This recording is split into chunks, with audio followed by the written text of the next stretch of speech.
Fala aí pessoal, tudo bem? Trazendo mais um fundo imobiliário aqui para acompanhamento mensal, um fundo novo que eu já estava querendo trazer para vocês, na verdade não só para vocês, mas para mim também, que é um fundo que eu quero estudar mais, porque eu cogito a possibilidade de entrar nesse fundo, que até pelo fato de ser da gestora que eu gosto bastante, que é a Alianza, e a gente está falando da LZM, que é um fundo multi-estratégia. Ele é praticamente um FOF com CRIs, embora a parte maior dele seja de CRI, então ele é um fundo um pouco mais aberto, como vocês vão poder ver. Então vamos lá para o relatório gerencial. Como eu falei para vocês, é um relatório da Alianza. Para quem está acostumado com a LZR, já vê mais ou menos esse estilo de relatório deles. Bem bacana o relatório. Só passando aqui primeiro por um overview do fundo. Ele é de 2020, vai fazer 4 anos agora, né, em março. O ticker dele é a LZM, não confunda com a LZR, tá? É a LZM. 1.518.000 cotas, bem pequenininho o fundo. Taxa de administração, cobram taxa de performance, isso eu não gosto, né? Mas é um ponto que a gente tem que ou não aceitar ou ficar quieto, né? Então olha só, primeiro deixa eu só mostrar aqui, ele é bem pequenininho, é um fundo de 130 milhões de patrimônio, bem pequeno. Ele está com valor de mercado acima do valor patrimonial, tanto é que ele está com P sobre VP de 1,02, com um pouco de ágio. Isso significa que pode ser que já venha emissão para esse fundo, até para ele poder crescer um pouco mais, né? Mas assim, em termos de rendimento, ele me parece ser muito interessante.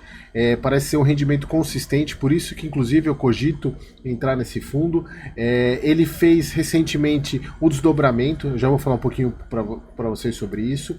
Então o último rendimento dele de 10 centavos, basicamente 11 centavos por cota, baseado numa cota de fechamento de 8,80, um baita do yield, 1,24 e um yield analisado de 14,84. Se a gente for considerar o portfólio dele, eu achei bem interessante. Tá? Então ele paga muito próximo do LZR, né? Acho que é basicamente a mesma data que o LZR paga. Tem uma liquidez, obviamente, pequena, por ser um fundo pequeno, 100% pregões, quantidade de cotistas, 5.000 cotistas, né? É um pouco cotista, mas está acima daquele limite de 50, 100 cotistas para cobrar a taxa, mas aí é uma questão que a gente tem que ficar atento, né? Porque se o governo quiser aumentar para 5.000, por exemplo, ele já vai ficar no limite, mas bem tranquilo. Olha só o retorno dele, 147%, obviamente com Grossap, né?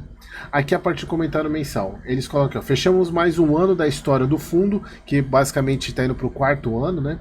Com novidades interessantes e bons resultados para os nossos cotistas.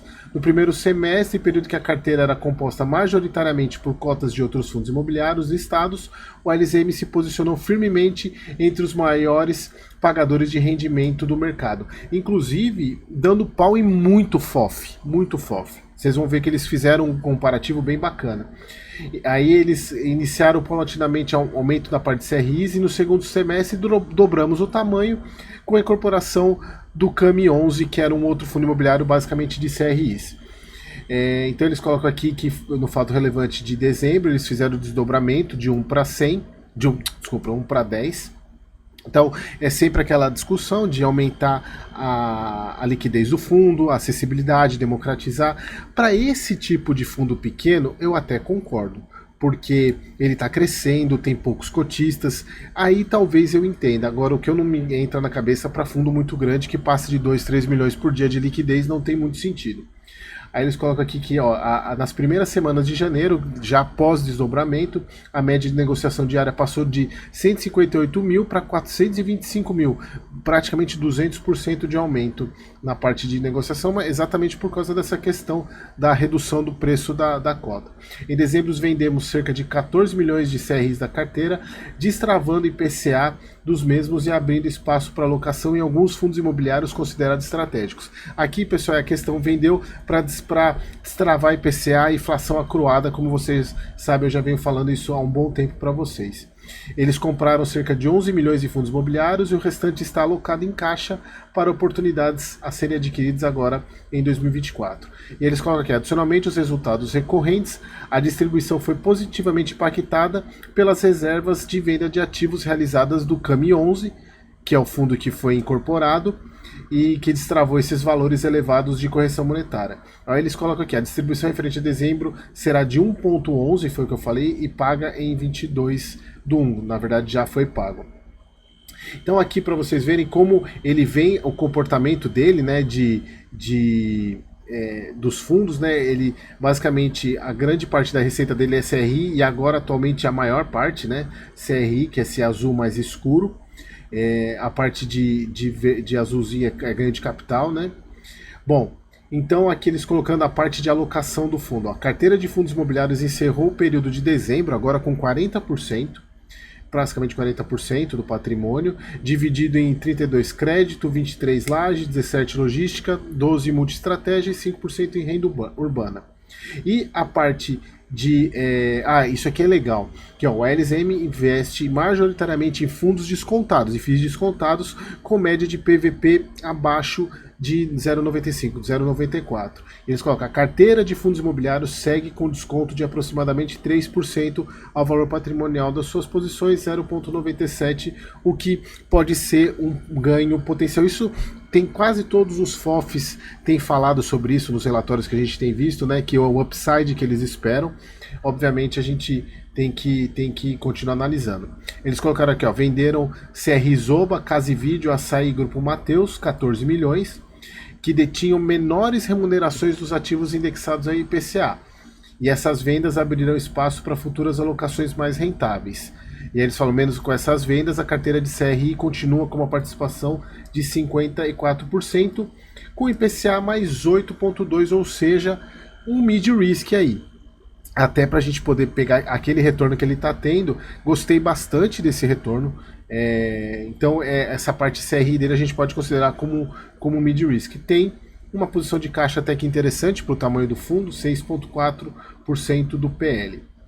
Aqui eles falam sobre a questão da incorporação do CAMI, que foi concluída em outubro, e a partir de novembro o ALZR deixou de concentrar sua carteira em FIIs e passou a ser majoritariamente em um FII de CRI exatamente por causa dessa incorporação.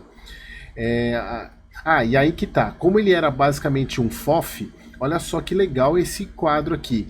Ele só perde basicamente para o JSAF, que inclusive eu quero ver se eu trago para o canal acompanhamento desse FOF, que é um baita, ele tem trazido um retorno muito grande. Aliás, se vocês quiserem que eu traga esse fundo, deixa aqui nos comentários que eu trago para vocês nos próximos meses. Aqui o CAFOF, que a gente vem falando bastante, o HFOF também, o BCFF. E olha só, ele perde apenas para ele. Então olha só, 1,03, aí depois o JSAF, depois o ALZM, isso enquanto ele era basicamente um FOF, tá? Inclusive eles fazem essa comparação aqui do fundo. Então aqui a parte do mercado que vocês, por mais que vocês já estão sabendo, né, que esse relatório é de dezembro, então aqui a gente vai passar rápido aqui para não perder muito tempo.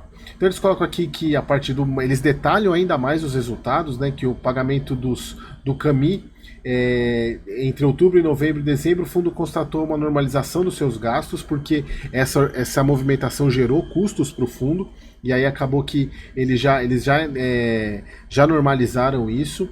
E aí ele coloca, no mês os rendimentos ordinários da carteira de CRI se mantiveram estáveis.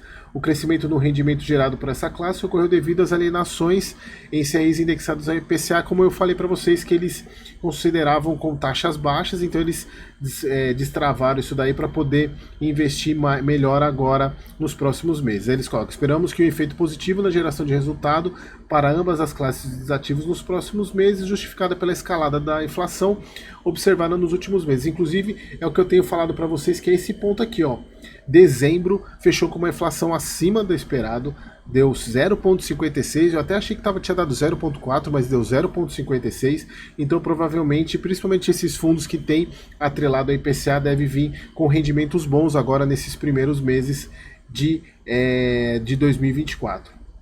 Então aquilo que eu já falei para vocês, do rendimento, eles ainda tem uma reserva de 2 centavos por cota, aqui a parte do resultado por cota do fundo, aqui o resultado, a parte de cota do P sobre VP, ele está um pouquinho acima, por isso até eu quero acompanhar mais para ver se ele vai abrir alguma janela de oportunidade para entrar.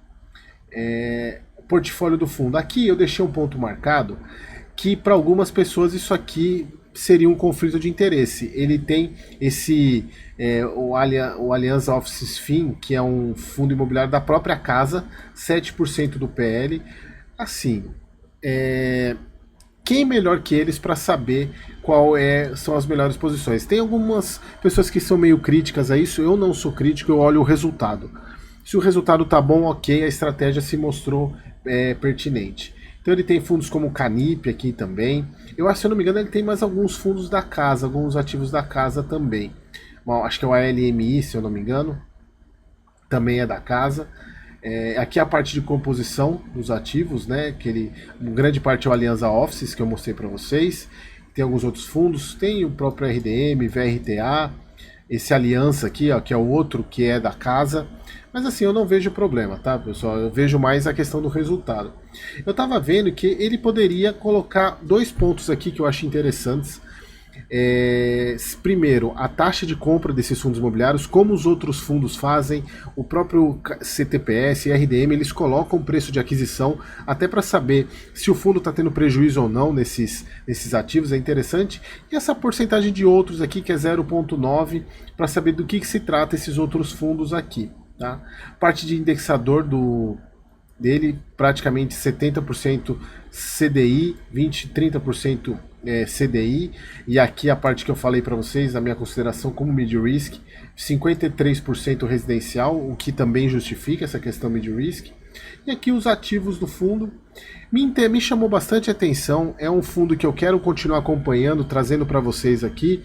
E se eu porventura vier a investir, eu comento com vocês aqui falando que eu entrei, tá bom? Espero que vocês tenham gostado. Deixe os comentários aqui embaixo se vocês gostaram desse vídeo. E sempre coloquem aqui se vocês querem algum fundo imobiliário que eu não tenha feito análise ainda. E se vocês acharem interessante, coloquem aqui nos comentários, tá bom? Espero você no próximo vídeo.